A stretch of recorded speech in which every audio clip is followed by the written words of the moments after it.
एक बार एक डॉक्टर साहब के अस्पताल में, वो नेत्र विशेषज्ञ थे, बहुत लोग जा रहे थे, मरीज जाते, और डॉक्टर साहब की है प्रक्रिया, अच्छा आंख में गड़बड़ी है, हाँ बैठो।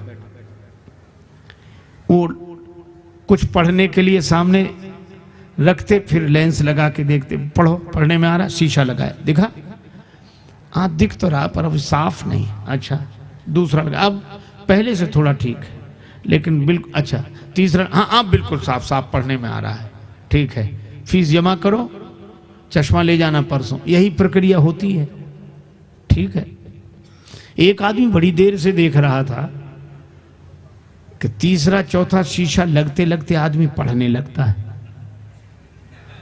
तो वह भी जाकर बैठ गया।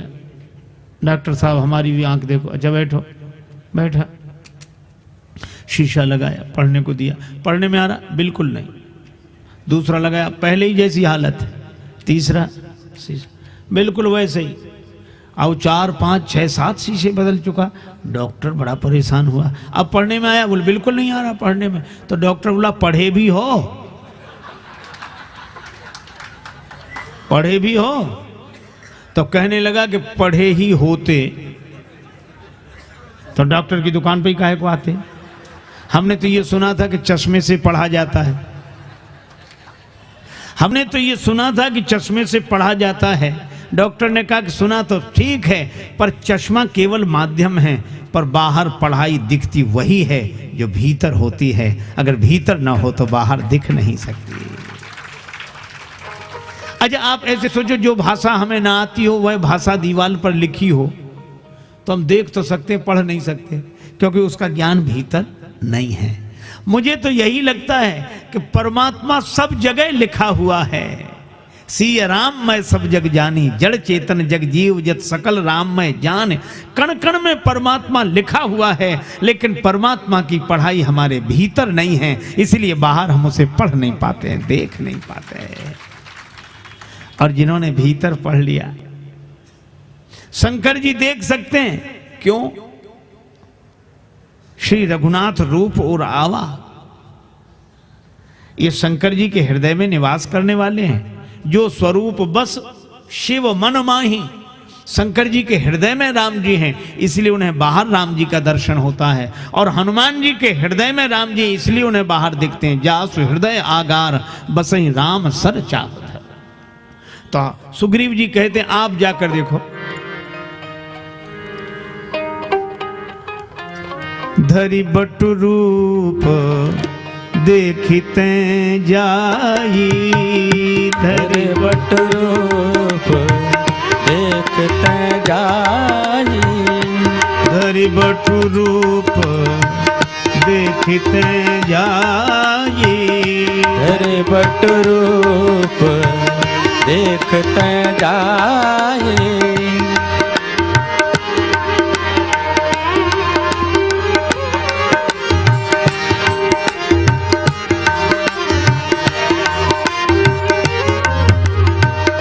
कहसी जान जिय शयन बुझाई, कहस जान जिय शयन बुझाई, धरि बटु रूप देख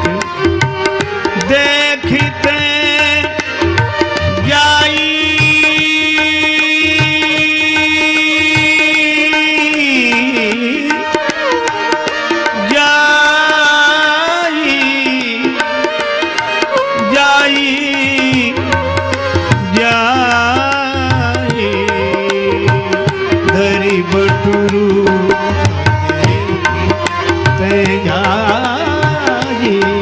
बटु रूप देखते जाए, धरि बटु रूप देखते जाई, धरि बटु रूप देखते जाए।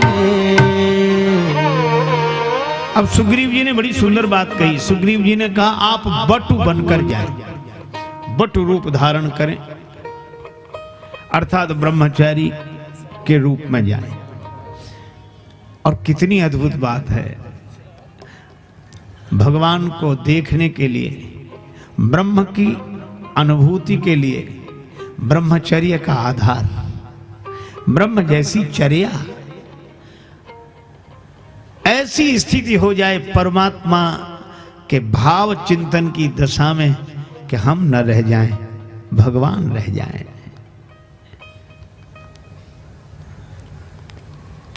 देखो, हम लोग सवेरे सवेरे जागते हैं, आजकल कम हो गया है, आजकल लोग जागते नहीं, जगाए जाते हैं। 8 बजे, और वो भी कौन जगाता है? चाय ना होती तो शायद जगते ही नहीं। उठो चाय बन गई, मतलब इसी के लिए जगेंगे, न बनती तो सोते ही। पर हमारे यहाँ एक बात कही गई कि पूरी रात सोकर न बिताओ, चौथे पहर में जरूर जाग जाओ। क्यों? इसलिए जो रात रहते जाग जाते हैं, और ऐसा अभ्यास रोज करते हैं, जो रात रहते जाग जाते हैं, ऐसा अभ्यास करने वाले जिंदगी के रहते रहते भी जाग जाते हैं। जो रात के चौथे पहर में जागते हैं, वे कम से कम जीवन के चौथे पन में तो जाग ही जाते हैं। रात्रि का चौथा पहर सोने के लिए नहीं है, और जीवन का चौथा पन सोने के लिए नहीं है। हम जाग जाएं। एक कवि ने कहा, यौवन में उस समय की तैयारी करनी चाहिए, जवानी में अजल के वास्ते, मृत्यु के समय जवानी में अजल के वास्ते सामान कर गाफिल, और मुसाफिर सबसे जगते हैं जब जाना दूर होता है। इसलिए हमारे उस वेला को कहा गया ब्रह्म मुहूर्त। एक सज्जन बोले, जब जगो तभी ब्रह्म मुहूर्त है। ब्रह्म तो सर्वत्र है, सब जगह है, ये सवेरे जगने का, और इस जमाने में कौन मानेगा ये बात है। तो हमने कहा कि भैया, हमें तो इसी जमाने में ये ब्रह्म मुहूर्त की महिमा समझ में आई। और सचमुच अपने साथ घटी घटना बताऊं, उन दिनों ये मोबाइल फोन तो चले नहीं थे, एसटीडी बूथ होते थे कहीं कहीं। तो हमें जरूरी बात करनी थी, रात को 9 बजे गए, 10 बजे तक लगातार वो नंबर डायल करते रहे। उधर से आवाज आती थी, इस रूट की सभी लाइनें व्यस्त हैं, कृपया थोड़ी देर बाद नंबर डायल करें। अब थोड़ी देर बाद माने कितनी देर बाद? अंत में वो दुकानदार बोले महाराज लगेगा नहीं नंबर। हमने कहा सवेरे 7 बजे चला जाएगा आदमी, जरूरी बात करनी। वो बोला आप 5 बजे आ जाओ, 4 बजे आ जाओ, यही घर है हमारा, आपके लिए दरवाजा खुला। तो जरूरी बात करनी थी सवेरे सवेरे, हम 4:30 बजे ही पहुंच गए। वो तैयार था, और एक बार डायल किया नंबर, तुरंत लग गया, बात हो गई। हमने कहा कि भैया रात को तो नहीं लगा, और अभी तुरंत लग गया, क्यों? सवेरे 4-5 बजे के बीच में आराम से लग गया, रात को 9 बजे नहीं लगा। तो वो बोला कि महाराज रात को लाइनें बिजी होती हैं, इसलिए बहुत मुश्किल होती है, लाइनें व्यस्त होती हैं, इसलिए नंबर नहीं लगता। बोले फिर? बोला सवेरे सवेरे लाइन क्लियर होती है, एक बार ही नंबर डायल करो तो तुरंत लग जाता है। हमें उसी दिन ब्रह्म मुहूर्त की महिमा समझ में आई कि दिन भर का थका हुआ हैरान परेशान आदमी दुकान में, व्यापार में, व्यवहार में, अब सिर दर्द हो रहा, थका, आराम करना चाहता है। उस समय कोई कहे कि भगवान का ध्यान करो, नाम जपो, अरे लाइनें बिजी है, नंबर लगेगा नहीं, आराम करो और सवेरे सवेरे जग जाओ, लाइन ऐसी क्लियर मिलेगी, भगवान का स्मरण करके देखना, एक बार में ही नंबर लग जाएगा। इसलिए उसको कहते हैं ब्रह्म मुहूर्त। आज हम लोग ब्रह्म की चर्चा करते हैं, पर एक संत कहते थे जिसने ब्रह्म मुहूर्त ही नहीं देखा वो ब्रह्म को क्या देखेगा। तो ब्रह्म मुहूर्त जिसने नहीं देखा वो ब्रह्म को नहीं देख सकता, और जिसने ब्रह्मचर्य का जीवन नहीं जिया वह क्या ब्रह्म को देखेगा, क्या ब्रह्म की अनुभूति होगी। इसलिए धरि बटु रूप देखते जाइए। और हनुमान जी बटु रूप के लिए तो सुग्रीव जी ने कहा, और हनुमान जी क्या रूप लेकर गए? विप्र रूप धरि कपीता गयऊ, विप्र रूप धरि कपीता गयऊ, विप्र रूप धरि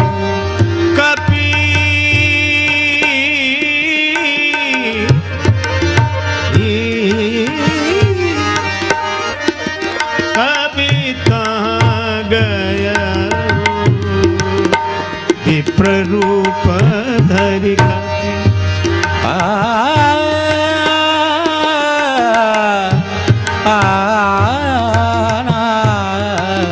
विप्र रूप धरि कपि रूप धरि कपि रूप धरि कपि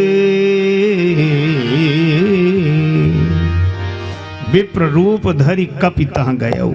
हनुमान जी विप्र रूप धारण करके गए। और विप्र कौन? वेद पाठी भवेत विप्रः, वेदों का मर्म जिसके हृदय में उतर गया हो, ऐसा विप्र ही भगवान को पहचान सके। हनुमान जी गए। अच्छा, एक अद्भुत बात, क्या गए तो विप्र बन के, और यह भी कहा क्षत्रिय रूप फिरऊ बन बीरा। हनुमान जी राम जी को यह भी कहते हैं कि क्षत्रिय रूप में आप कौन हैं जो विचरण कर रहे हैं, और विप्र बनकर भी गए।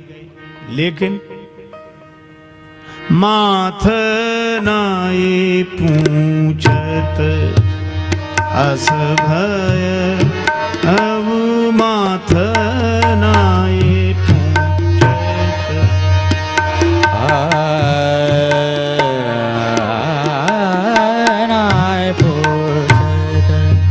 पूछत अस भय, वो नाये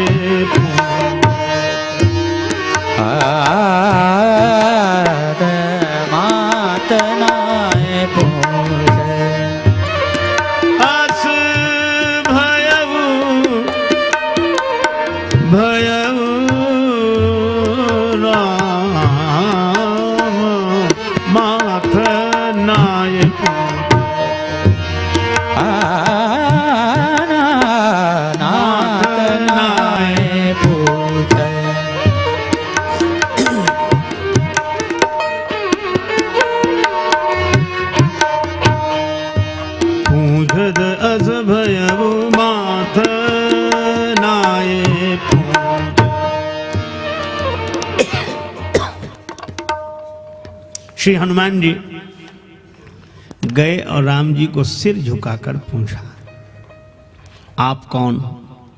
राम जी मन ही मन हंसे। राम जी कहने लगे, वाह हनुमान जी, वेश तो बड़ा सुंदर बनाया, रूप बहुत बढ़िया बनाया, ऐसा रूप बनाया कि आप कहीं से वानर नहीं दिख रहे, ब्राह्मण ही दिख रहे, पूरे ब्राह्मण देवता दिख रहे हो। रूप तो बड़ा सुंदर बनाया, लेकिन एक गड़बड़ी कर दी।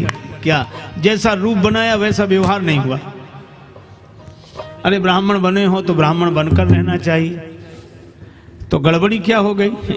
राम जी ने हंसकर कहा मन ही मन, हनुमान जी एक और तो आप हमें क्षत्रिय कह रहे हो, क्षत्रिय रूप फिरऊ बन बीरा, और फिर उसके बाद माथ नाय पूछतस भयऊ, सिर झुकाकर, तो हमें लगा कि असली ब्राह्मण नहीं हो, बने हुए ब्राह्मण हो। कहा क्यों? बोलो ब्राह्मण कैसा जिसका क्षत्रिय के आगे सिर झुक जाए, वो ब्राह्मण कैसा? उसे तो हाथ उठाना चाहिए आशीर्वाद के लिए। तो असली ब्राह्मण नहीं हो, बने हुए लगते हो। हनुमान जी भी कब चूकने वाले, हनुमान जी भी मन ही मन बोले कि प्रभु अगर हम असली ब्राह्मण नहीं है तो आप असली क्षत्रिय नहीं हो, आप भी बने ही हुए हो। राम जी ने कहा कैसे जाना कि हम क्षत्रिय असली नहीं है? कहा आपने कैसे जाना? राम जी ने कहा कि ब्राह्मण कैसा क्षत्रिय के आगे जिसका सिर झुक जाए?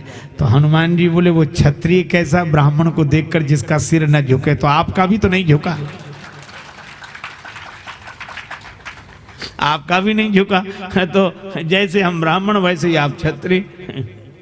भक्त के भय भंजन के लिए आप क्षत्रिय रूप में आए हो, और आपके भक्त के भय के भंजन के लिए हम ब्राह्मण के रूप में आए हैं।